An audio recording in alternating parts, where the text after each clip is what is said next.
What's up, adventurers? It's time for another What's in the Shop. Man, these last few months have been crazy. From the Mike Power 0-point photo story to a bunch of the basic build stuff I've been working on and the Paul Knapp challenge. I've been really busy. And it's been great, but at the same time, man, I'm a little bit smoked from all the stuff I've had going on. I try to stay on schedule, and sometimes I get a little off schedule, but I always adjust. So this is basically going to be a kind of a two-part What's in the Shop. The first part of this is going to be going over all the stuff that I had for the Mike Power 0-point, because I wanted to share some things with that for you. And then I wanted to go over some things that I have presently in the works, and then some stuff I have in the future. So I think it's going to be a great What's in the Shop. It's been a long time since I've done one, and I just wanted to touch base with you guys and go over a bunch of this stuff. So we'll pause the video, we'll come back, and we'll start talking about some of this stuff from the Mike Power 0-point photo story. All right, guys. So I don't know how many of you guys get the Cotswold Collectibles newsletter. It's always a really cool little toy catalog, but Greg is doing some absolutely mind-blowing stuff with the Elite Brigade brand. And I mean, there's a lot of just awesome sets. I would love to get them all, but obviously we're all in a budget. And I think Pat from Elite Action Joe said it best, you know, kids come first. And you know, there's a lot of stuff I'd love to have, but I just have to pick and choose what I really want. But definitely be checking all their stuff out in their catalogs. They have a lot of really cool stuff coming out. The Darkon for the Super Joe line's great. Their Yeti set's pretty interesting. This Space Hopper set is really rad. And then all the other just super dope stuff that the Elite Brigade has is just so exciting right now to be part of our hobby. And Greg at Cotswold Collectibles, along with everybody that works for him and works with him, like Grunga Toys and Harmon Customs and Huckster Industries and Ben at Prometheum. And boy, I'm probably leaving out some of the other really talented designers and toy makers, but they're doing just such a fantastic job. So definitely give them some business.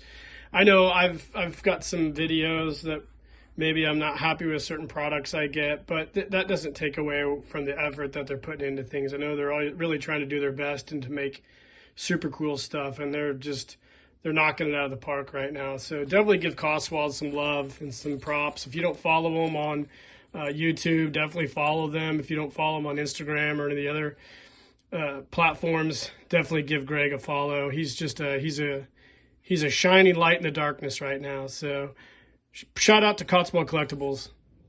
All right, so let's talk about the Nazi robot. So my son and I were at Big Lots, probably this past spring, maybe late winter. But anyways, I was looking for a robot for this 0-point photo story, and I happened to find this one at Big Lots for $15. And I brought it home, and I repainted it with this hammered steel, and I added some of my decals. And I thought having a Nazi robot would be really cool. So I just kind of made it the way I thought it should be made. There you go. It does some pretty cool stuff, actually. It's kind of noisy.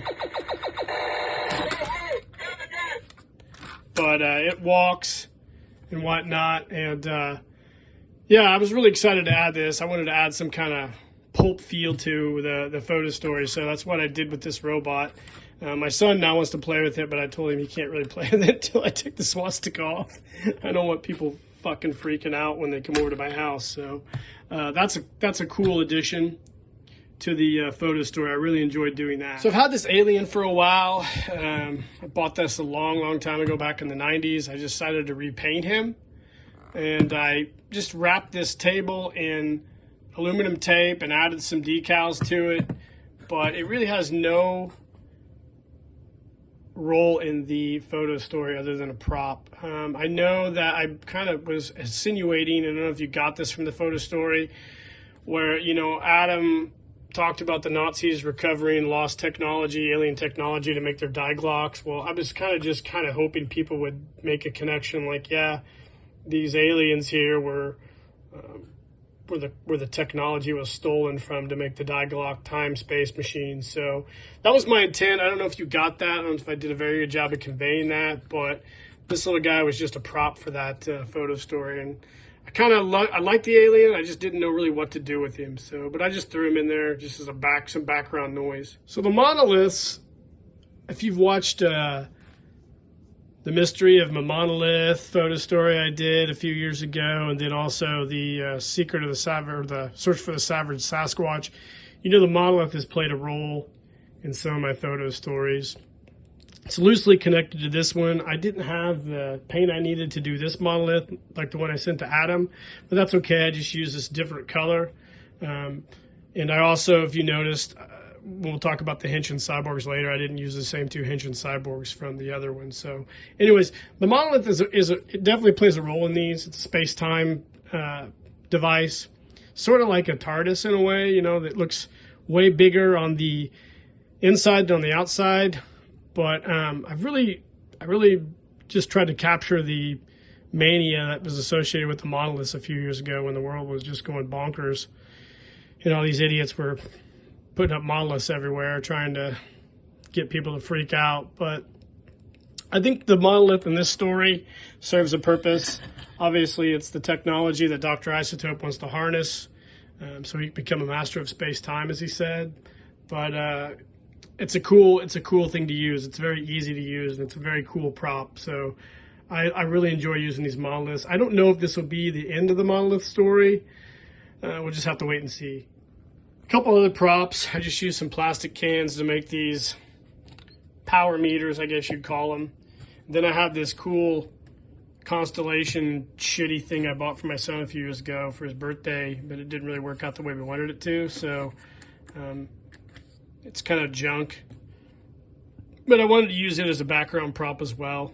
I don't know if you guys are familiar with Saturn Cube conspiracy theories, but I kind of wanted to capture some kind of Saturn Cube feel with that. But you guys, it was probably lost on everybody. Nobody probably noticed that. So, and by the way, don't even go down that wormhole if you don't want to laugh and be freaked out. But that's what I tried to do with those props. And then I also had this prop here, which was supposed to be a power meter hooked up to the flying saucer.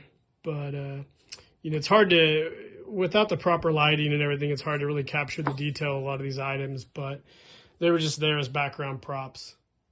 So this will be a custom at some point on the basic builds. This is one of the G.I. Joe classic collection, not really classic collection, it was the later Valor vs. Venom Desert Hoppers. Really cool vehicle developed by Hasbro for the 12-inch figures. I know Adam really loves these. He has several. I bought one for this. I just wanted to have a cool new vehicle for Mike Power. I did a repaint on it. I actually did a video of this. And I don't know, I don't know if I'm going to keep this or sell it. I haven't really decided. I didn't say anything about it in the basic build for it, but I mean, I got a lot of vehicles, so I don't know. I like it a lot, but I plan on actually molding and casting these handles for some broken ATV handles that I'm working on. So I don't know, we'll see. It is a cool vehicle. I really like the way it turned out. So you guys will see it in the photo stories, or you saw it in the photo story, but you'll see it later on a basic build. So the infamous Cryo Chamber. This is a cool item. Now I did a basic build on this, which will air a little bit later after these videos. This is a cool thing. However, there are some things I did not like about it. And I'll go ahead and say this now for anybody who is watching this, that there's a few things on this that I shit on in my basic build video. So don't take it personal. I just did an honest review of what I thought about it. So, you know, that's just who I am. I'm not going to try to be somebody different. But this is a cool item. I really needed this for this story. It was one of the centerpieces of the story for me. So I bought this, put it together on a basic build video, and it's cool. It's a little pricey, but it's a cool item. So be on the lookout for that basic build as well. The cryo tank, it's a pretty neat thing. All right, so the stars of our show. So here's Adam's Dr. Nightshade, which Adam sent to me. Thank you, Adam, very much. It's a really cool villain. Adam's done a really good job on his villains. He sent me a lot of those guys. He made like a villain headquarters, I believe. If you watched, obviously you did, if you watched Adam's photo story, you know that Dr. Nightshade and Dr. Isotope were transported, and you find out where they are, obviously in 0 Point. But this is a cool villain. Adam did a really cool job on him. It's a very original and nicely thought out villain, and I really like the guy. So I'm getting ready to box him up and send him back to Adam. And Dr. Nightshade's a cool character, just a cool name and a cool character. So thank you, Adam, for letting me use your guy. Obviously, we have the Collector Club, Dr. Isotope, the central villain to the whole thing. Dr. Isotope in the storyline basically is a former Nazi scientist, I guess you could say, contracted out by the Nazis to help develop the Diglok technology through the alien technology they recovered. And he's a super genius, evil genius, and arrogant, narcissistic, just like every politician in the world. So great villain. I love finally being able to incorporate him into a storyline. You can see the atomic symbol on Isotope is, let me spin the info around here. Hold on here. It's hard to get my hand on it. You can see, there you go. Same type of thing, and I added the updated swastika to it. So that's pretty cool. Then we've got the last character, or one of the second to last character. Mike Power, the Collector Club version. So awesome, cool looking. Really love being able to use him. Finally in his photo story. And then lastly, we have the Henshin Cyborg, which I really wanted to use this guy as well. This isn't the same one. This is not the Neo Henshin that was in the Search for the Savage Sasquatch, but this is the reproduction Henshin Cyborg that I did a review of not too long ago. So really cool group of figures to add and use for this photo story. And I was really excited to be able to incorporate such a diverse mix of characters into the photo story. Last but not least, the XCraft, or the Diglok, or whatever you want to call it.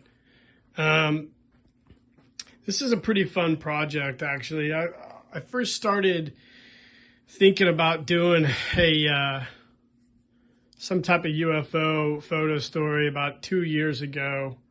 I had kind of a storyboard created, and I decided kind of the bare bones how I was going to do it. And then about over a year ago, I was when I first became friends with Adam, and we started talking back and forth about various things. We both thought it would be cool to do a story together, like a two-parter, and like a crossover for our channels.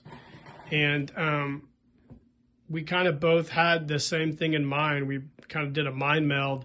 He had that big styrofoam portion that he had from something he'd purchased that he did an alien photo story with.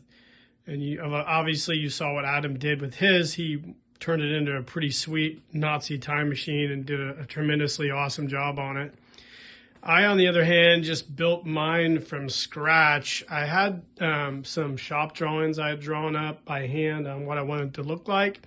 And I would say, for the most part, it's basically what I had drawn up. So it's made out of just a regular foam board, insulation foam board, and cardboard, hot glue. It's wrapped in an aluminum tape because I really didn't want to paint it.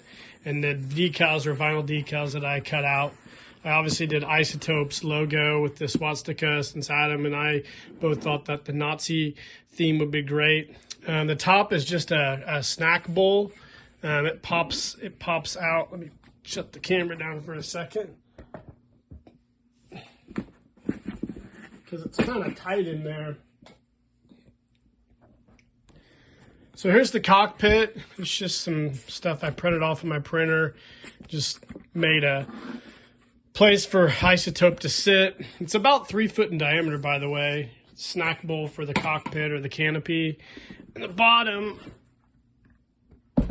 basically these are yogurt containers. The paint's kind of worn off. And then I just kind of did this on the fly, but I made these legs out of foam as well. And they kind of just snap in place in these grooves. So it will stand on its own. These are a little unstable, but I just needed them to, as a prop basically, to just for the scenes where I was going to stand the thing up. It's a fun project to do, actually. I've always wanted to build a UFO. There's some things I don't like about it. There's some uniformities, irregularities in the silhouette that I don't really like, but I don't know if you really notice that a lot on the camera. I bought a green screen for some shots, as you saw in the photo story, but it got destroyed, so I don't know what we're going to do. I'm going to probably put this in the attic and maybe bust it out here in a year or two, maybe do a new Isotope photo story, because obviously he escaped. So I really like this, though. It was really cool. It's a timeless look. I wanted to make a vintage-looking aircraft. I needed it to be vastly different than Adam's. So, you know, because they're essentially, our stories are two separate, different stories because they take place in different dimensions. I don't know if you guys figured that out as well. If you listen to the dialogue from Isotope off the beginning, you kind of figured that out. But I went with more of a retro style. He went with more of a Nazi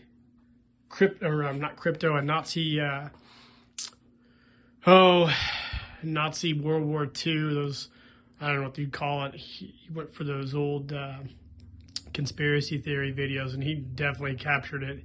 Adam's UFO looks awesome. Way more detailed than this one, but yeah, this is what I went with. I really enjoyed building it, though. It was kind of a fun thing to do. I built it really quick on the fly because, like you guys all know, time's an issue for me. So this is my XCraft or my die Glock. Obviously, you know that Isotope had ulterior plans to what he was doing for the Nazis, so he's a scumbag. But anyways, I hope you guys enjoyed this photo story and all these items that were in it. I really enjoyed doing it. It's my longest photo story, I think, to date. And it was one of the most fun ones. I got to do it with Adam, and we got to go back and forth and talk about all the cool things we wanted to do. So I hope I captured that, and I hope you guys really enjoyed it. So I've got some cool videos coming up here in the future. One of the things that I've been working on is making an updated set of Adventure Team figures. So I acquired several different classic collection style figures. I'm going to do a basic build Modern Adventures video coming up. So be on the lookout for that. It's something I've wanted to do for a long time, and I finally got around to acquiring all the figures. So it's going to be an exciting and probably ambitious project, but I'm really, really excited to do it. So I can't wait to add some modernized adventures and make some photo stories, hopefully, with them. So I don't know if you guys know this or not, but I have always wanted a muscle body African-American figure. It's one of the few figures I don't have for my collection. I recently was able to get one. It's pretty damaged, and I'm going to do a video on restoring this guy. So I haven't got all the stuff yet I need for it. I know Ben, Prometheum Rising, is going to make me some parts that I need to restore the lower body. And then I've got to buy a upper body restring kit, but I'm really excited to do this guy. I actually have all the parts I need other than the ones I just talked about, and I'll get this done. I'm going to do a basics builds restoration of this guy, and I think it's going to be super, super fun. So be on the lookout for this coming up this coming year. All right, guys, so I have a ton of muscle body parts I've accumulated over the last year or so. I got some cool projects coming up with these. Just to give you an idea, I have this cool Action Man Spaceman torso, a flocked astronaut head, and I have some of the BBI G3 bodies that Pete from Skull Reviews has used. I got a really cool project coming up for these, and several. And be on the lookout. I think they're going to be really exciting. I think you guys are really going to like them. I'm going to have some stuff made, so that could be time sensitive. So I will get the word out to these people what I need here, hopefully this fall, and maybe can have this video or this series of videos done next year. That's my plan. So be on the lookout. This is gonna be really cool. I'm really excited about this project. So I've been buying more of these boxes when I see them on sale. These are really popular with a lot of people. Thank you to everybody who's bought these boxes. But I plan on having at least maybe half a dozen of these available at some point. All different types, aqua chests, adventure chests. It doesn't really matter. I'm going to do several ones. And my plan is maybe to include a few of my hand-sewn outfits with these at some point. But I don't know yet. But and I also got to paint this octopus at some point too. I know I've been talking about this for a while. It's been in like 2 or 3 What's in the Shops. But be on the lookout for all these boxes. I'm going to start working on those this fall as well. What's up, guys? This wraps up episode 31 of What's in the Shop. Thanks to everybody who watched this video and Mike Power 0 Point. I really appreciate it. When Adam and I got together and decided to collaborate on a photo story, I don't think I ever thought it would turn out as cool as what it did. And they both turned out great. And I'm really happy with the way both stories materialized. And when I saw it through to the end, I was like, man, this is going to be a bananas collaboration. So thanks, Adam from G.I. Joe Lost Chronicles, and all the guys at the Axis of Awesome. You guys are all cool. I love hanging out with you guys online. I guess that's what we really do. We don't really know each other personally, but I love all the correspondence. We're a really good group of guys who I think all love our hobby, and we get to share it with one another and you guys out there as well. So I've got a lot of content coming. I think I've got everything wrapped up for the end of the year. I'm pretty excited about that. I'm probably going to take some time off after I finish these next couple of videos I've been working on and get ready for next year. So I'm going to go dark for a little bit. So I won't stop, commenting or responding to comments or whatnot, but I've got to take some time off because I've got a lot of other stuff this fall coming that I need to get to, some pressing matters. But it's been great. It's been a fun 2022. I've almost got 1,000 subscribers. Hopefully I get 1,000, but we'll see. I don't know. It's no big deal to me. But yeah, I've really been enjoying this, man. I'm living my dream right now. When I was a kid, I loved G.I. Joe, obviously, sci-fi, horror, comic books, and everything in between. And when I grew up, I just wanted to collect toys and do all that stuff. And luckily, I'm able to do that right now. And I am living my dream right now, and I really love it. And this channel is really helping me realize it. So, and I wouldn't be able to do it if it wasn't for all you guys out there who have all the nice comments and keep me going. And even all you assholes who send me shitty comments and dislike some of my videos. I need you guys as well. It keeps me grounded. So thanks for being dickheads. I'm just kidding. But anyways, guys, I got a lot of stuff planned for 2023. I hope I can realize it. Got a lot of stuff I really want to get to, and hopefully I'll be able to. It's some pretty daunting photo stories I want to work on, as well as some really good videos I want to work on as well. So that's basically what I got going on. Again, thank you for watching. Oh, one more thing. I didn't mention this in the What's in the Shop, but the hanger that Mike Power followed the robot back to, that was a housing for a ceramic heater. I took it apart and then kind of doctored it up a little bit. I wanted to do that in this photo story, or this What's in the Shop, but I left it out in the woods, so I wasn't really going to go back out there and get it. So yeah, thank you guys. I really appreciate it, man. So I'll keep doing what I do as long as you guys keep watching and keep me going. So hit the notification icon, subscribe if you haven't done so, And until the next time, guys, keep living the adventure and cheers.